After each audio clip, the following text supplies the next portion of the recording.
Hello my dear students. So today we will start our new chapter, Ecosystem and Energy Flow. So under this chapter, the first topic we will take Ecological Succession.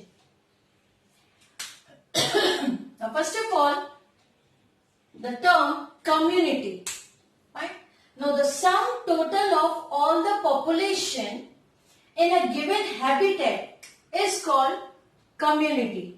Fine. Now the composition and structure of community changes as the environmental conditions change. Okay. And this change is in sequence, in a order, and lead finally to be a climax community. Okay. Now which is in the near equilibrium with the environment. Now here, this gradual change in the species composition of a given area is called ecological succession. Fine. So this gradual change in the species composition of a given area is called ecological succession. Now here, there is a sequential steps involved in the succession. Those are nudation, invasion, okay, competition and reaction, then stabilization or climax. Now one by one into the detail of each step. First one, nudation, what it is. The process of succession begins with the formation of a bare area or nudation by several reasons such as landslide, flooding, erosion, fire, etc.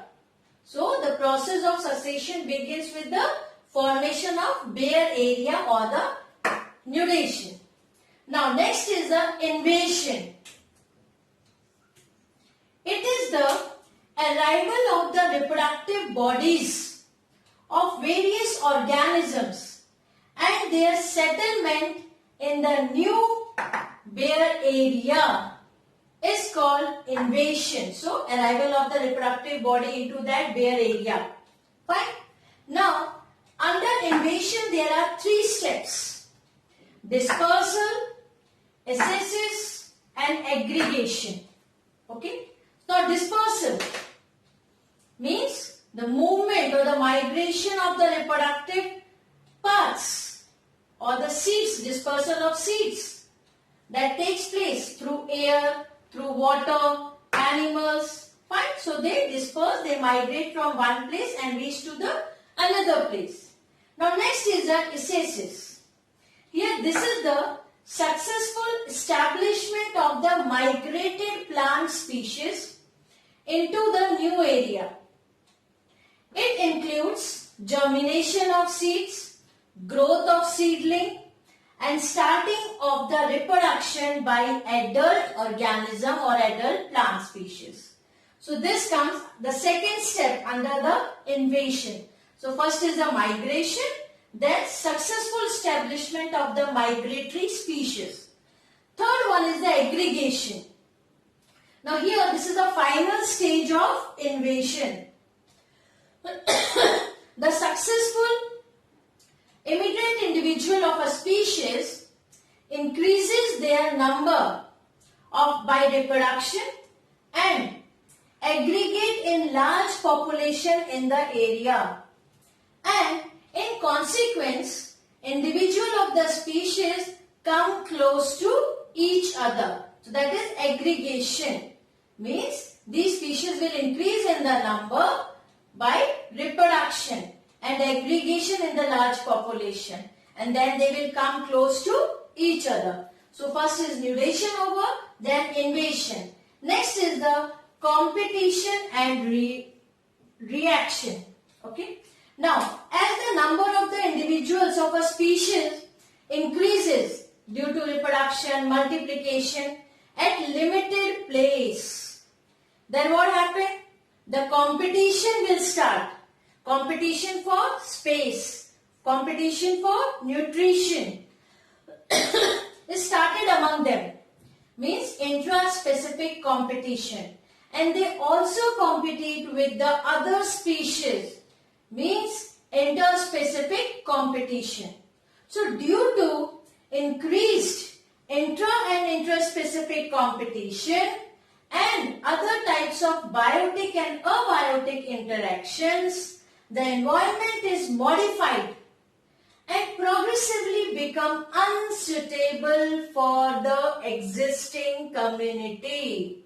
Slowly that environment become unsuitable, which sooner or later will be replaced by the new invader or by the new species or by another community, and that is cell community. Got it? So this one is a competition and reaction. Competition for the space, competition for the nutrition, because number of organisms are increasing at a limited place. So intraspecific and interspecific competition is increasing. Even other type of biotic and abiotic interactions. So the environment is changed. And because of this change in the environment, that environment will be unsuitable for the existing community, and which sooner or later be replaced by another invader, that is another community, cell community. Right? Now from the last step, stabilization or climax.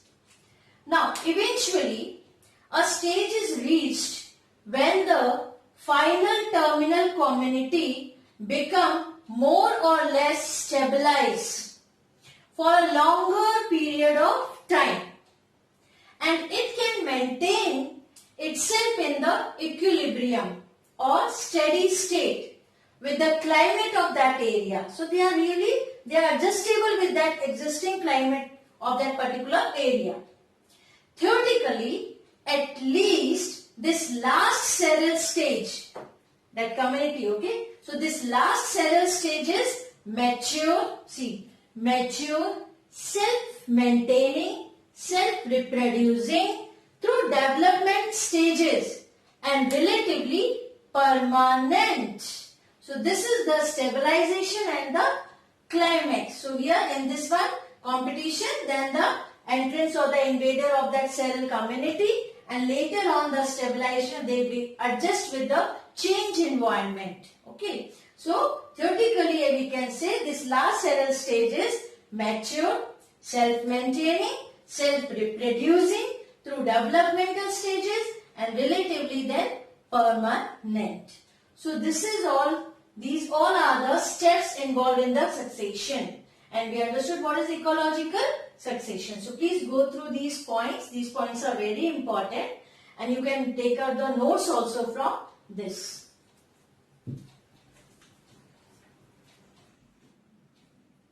Now, ecological succession, as we have studied the definition and the steps involved during this process. Now there are two types of ecological succession: primary succession and secondary succession. Now, what is primary succession?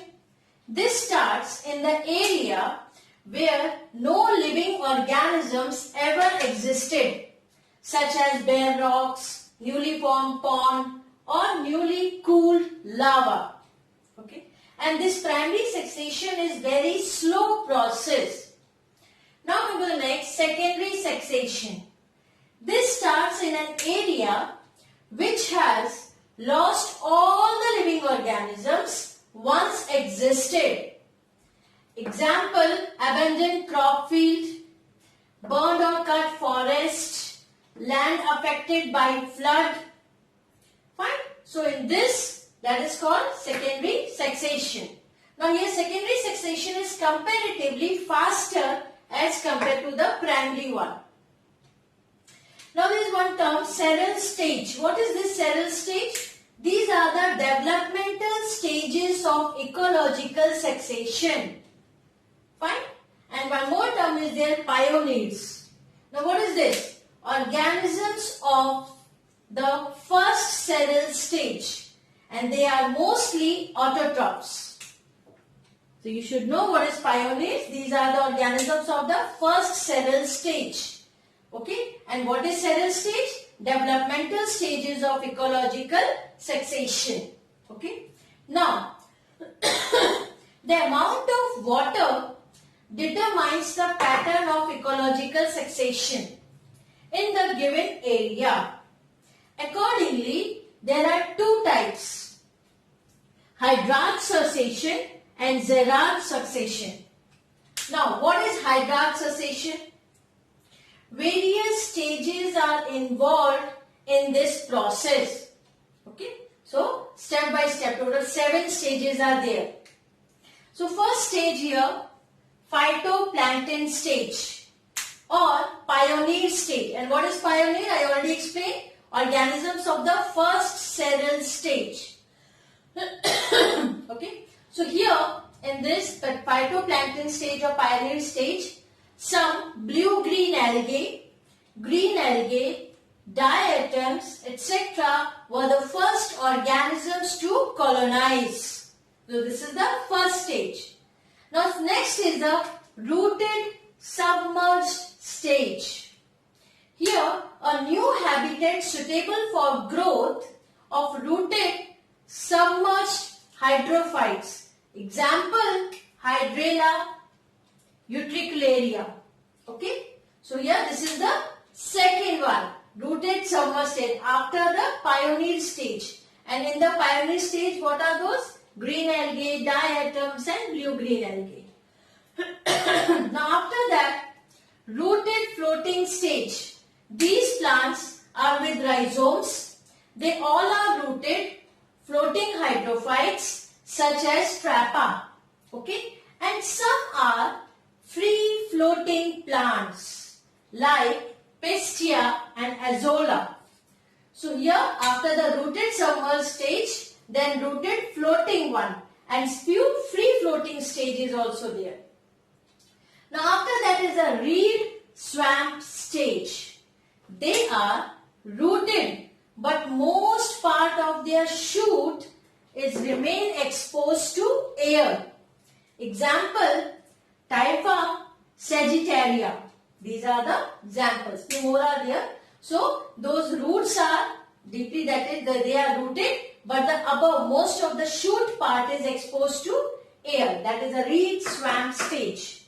Now after this is marsh stage.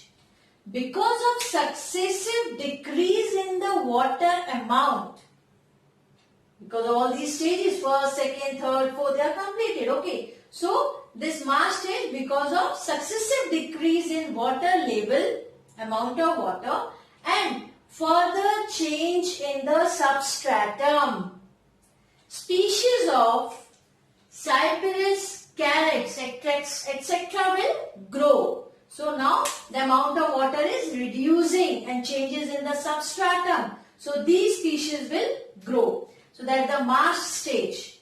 After that, woodland stage. So due to disappearance of marshy stage, soil become drier for most of the time in year. Dry. Okay, and this area is now invaded by terrestrial plants such as salix, this is the shrub, okay, or alnus, this one is tree. So this disappearance of the marshy stage and the soil become drier, so terrestrial plants are invaded. Example, I have given the salix or alnus. One is a shrub and alnus is a tree. So this one is a woodland stage. And the last one, climax forest stage. Here area is, that total particular area is invaded by trees. The best example is Quercus. So in this way, these are the steps involved in the hydric succession. Okay. Now after hydric succession, xeric succession. Now this succession occur on mainly bare rocks. Pioneers in this case means xeric succession. Pioneers are lichens. Pioneers means organisms of the first seral stage, isn't it? So pioneers are lichens in the temperate regions. So the first one is crustose lichen stage. Example, Rhinodina, etc. These lichens, they produce acid which cause weathering of rocks and then replaced by foliose lichen. Next is the foliose lichen stage.